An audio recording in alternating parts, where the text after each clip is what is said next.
तैयारमा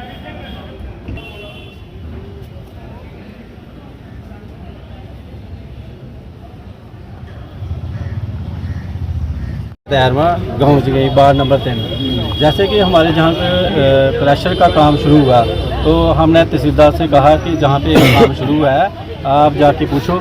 तो हम तहसीलदार के साथ गए वहाँ पे, नायब तहसीलदार साहब, और वहाँ पे बात करी। दूसरा तहसीलदार ने कहा कि आपके पास परमिशन है तो बताओ। तो वहाँ पे परमिशन तो है नहीं थी कुछ भी, और उसी बात करी और कहने लगे काम बंद करो। उस टाइम तो काम बंद कर दिया, लेकिन जैसे ही आधे घंटे के बाद पता चला कि वो काम फिर से शुरू हो गया। दूसरे दिन, तीसरे दिन, आज हफ्ते के ज़्यादा काम जरा शुरू हुआ है।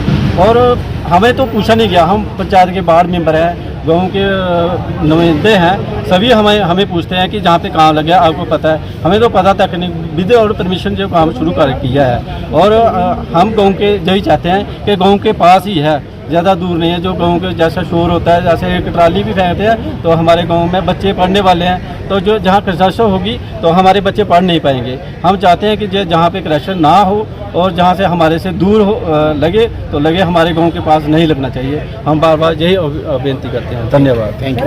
जय भीम जय भारत।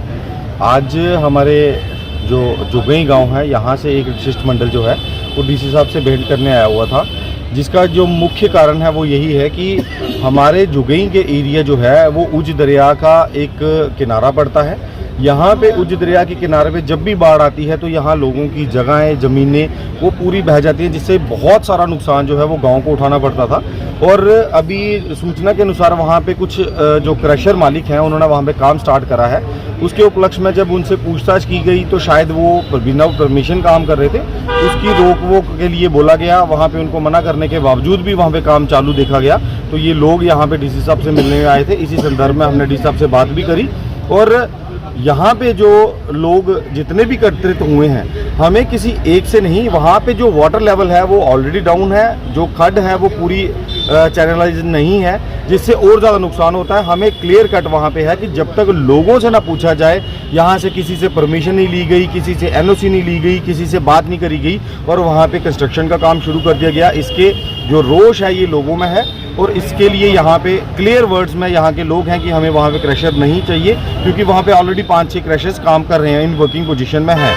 और जितने भी लोग हैं ये सब की, इन सब लोगों की यही डिमांड है। और जनता जनार्दन का ये फैसला है कि वहाँ पे जो क्रशर है वो without prior permission, without NOC वहाँ पे ना लगाया जाए, ताकि आने वाले समय में इनके यहाँ पे जो नुकसान होता है बारिश से, जो बारिश के पानी से खड्ड इनको उज दरिया इनको नुकसान देता है, वो आगे इनकी ज़मीनों को और इनको इनके घरों को नुकसान ना दे। इसके उपलक्ष्य में यहाँ पे हम लोगों ने डीसी साहब से मुलाकात की है, और उन्होंने पूरा इंक्वायर करके बोला है कि अगर नहीं तो किसी की परमिशन दी नहीं है, अगर फिर भी वहाँ पे कुछ है तो उसके लिए अंडर लॉ जो भी एक्शन होगा वो किया जाएगा। कौन लगा रहे हैं क्रशर वहाँ? सर ये तो अभी स्पेसिफिकली नाम इनको किसी का भी नहीं पता है, लेकिन ये है कि वहाँ पे जब जाते हैं, क्योंकि जो कंस्ट्रक्शन एजेंसी है वो कोई आम लेबर है, तो तहसीलदार ने मौके पे जाके एक बार मना भी करा था उनको, तो वो इनके जाने के आधे 1 घंटे बाद दोबारा स्टार्ट करा है काम, जिसकी वजह से इन लोगों को यहाँ पे डीसी साहब के पास आना पड़ा।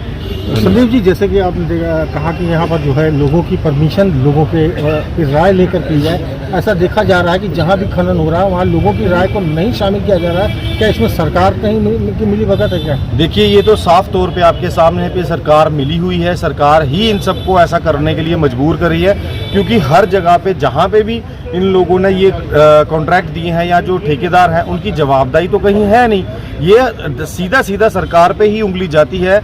और ये निशान जो हैं, ये लोग जो हैं जिन्होंने इनको वोट करके सत्ता में लाया है, ये आज जब क्वेश्चन पूछने के लिए आते हैं तो कोई जवाब देने के लिए खड़ा नहीं होता। हाँ, इनको आप कह सकते हैं कि एक गुमराह करने के लिए ज़रूर आ जाते हैं कि हम आपके साथ चल रहे हैं, जबकि वहीं पे वो खड़े होके इन लोगों को गुमराह करते हैं कि आपको ऐसा होगा वैसा होगा। अगर ऐसी है आपकी सरकार यहाँ पे है तो आप क्यों नहीं लोगों से पूछते? आप लोगों को जवाब दीजिए, विदाउट परमिशन कैसे एक माइनिंग करी जा रही है, और उसके बाद जब डीएमओ साहब छापा मारते हैं, वो करते हैं, जो जिन लोगों को फाइन होता है वो कैसे छूट जाते हैं? उन लोगों पे क्यों आप लोग उनको बोलते हो कि इसका वो कम कर दो? या आज आके गरीब जो ट्रैक्टर वाला है उन्हीं को पकड़ते हैं, बड़े बड़े डंपर क्यों नहीं पकड़े जाते? बड़ी बड़ी मशीनें हैं वो क्यों नहीं लग जाती? इसको चैनलाइज कराने के लिए बार बार बोला जाता है, वो क्यों नहीं हो पाता? अभी आपके सामने ये पुल की बात है, अगर पुल अभी डिसमेंटल हुआ, वहाँ पे उसको इन्होंने रिपेयर के लिए वैकल्पिक मार्ग बनाने के लिए बोला, लेकिन क्या इंक्वायरी हुई उस पुल के जाने के लिए? क्या किसी ठेकेदार से पूछा गया क्यों उसको पब्लिसाइज नहीं किया गया, क्यों न्यूज़ में उसको नहीं बताया गया लोगों को कि इस पुल के जो झुका है, जो बहा है, उसके कारण क्या थे। ये सारी चीज़ें सरकार पे कहीं ना कहीं प्रश्न चिन्ह लगाती हैं और इसी को चलते हुए हमारे लोगों को अब जागरूक होना चाहिए। इनको जवाब अब लोगों को देना है, लोग इनसे प्रश्न करेंगे तभी ये लोग समस्या का समाधान हो पाएगा। धन्यवाद। आज किससे मुलाकात हुई? डीसी साहब से मुलाकात हुई है अभी और हमने इनसे बात करके भी ये चीज़ करी है कि जो भी तहसीलदार का आगे का प्रोसेस है वो इंक्वायर करके उसको जो भी हैंडल